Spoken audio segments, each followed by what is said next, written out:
My channel. I'm Brandon. This is the InScentive Collection. We're in the Tesla, and when we're in the Tesla, it's all about notations. And today, the notation is from Molton Brown. Some of the most beautiful bottles on the market. But before we get into the bottles, we gotta know what the content's about. Okay, we are looking in Sunlit Clementine Vetiver. Okay, who doesn't like a sunlit clementine? Throw some vetiver on that bad boy, and you got something special. So, we're going to go ahead. Ah! Oh no, lost in translation. Well, one cool thing about Teslas is like, nothing ever really gets lost. Like, I don't know how they did it, but it doesn't matter. The point is, we now have Sunlit Vetiver. If I can find the atomizer. Go ahead and get in here. So, you got citrus. Man, these things they come out violently. You got citrus, woody, earthy, aromatic, sweet, mossy, and fruity. All right, I'm getting hit with a lot of stuff here.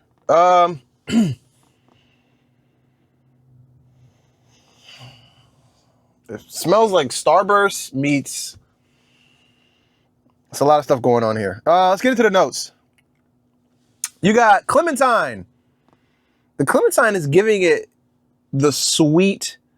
You know, citrus is usually kind of like bright and kind of like also a little sweet, but the clementine is like almost exclusively sweet. And then you have Mandarin Orange and lime is what was throwing me for a loop. You got iris in the middle notes along with fig and hazelnut. In the base notes, you got bourbon vetiver, moss, and suede. Okay, so right off the bat, I definitely been getting a healthy dose of clementine and lime. But I also smell the vetiver. I smell the vetiver very early in the process.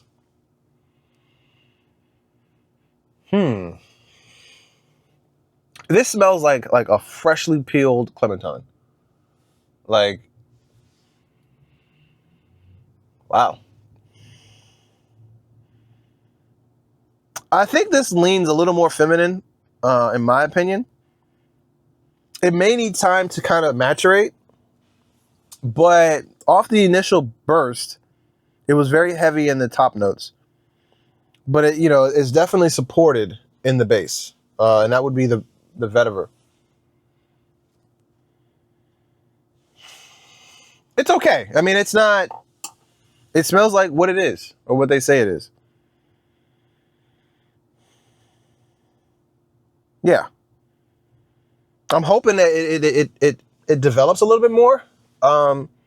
If you like orange and lime, I was just hoping for something a little bit more robust, a little bit more. Yeah. Complex. It's a very simple note breakdown, very simple fragrance. I don't really smell a whole lot of continuity in the brand. Not in a bad way. I just mean, Chanel has that DNA, Prada DNA. These are all uniquely independently produced, which is great, because you're getting something totally fresh. Yeah, I mean, if you like clementine and vetiver and lime, I think you'll like this. But for me, it's a little simple. So, but that doesn't make it bad. It's definitely unisex, and you could definitely wear this in the summer. But that's it. What do you guys think? Have you tried the clementine? What do you think? Get in the comment section, let me know. I'll catch you guys in the next one. Peace.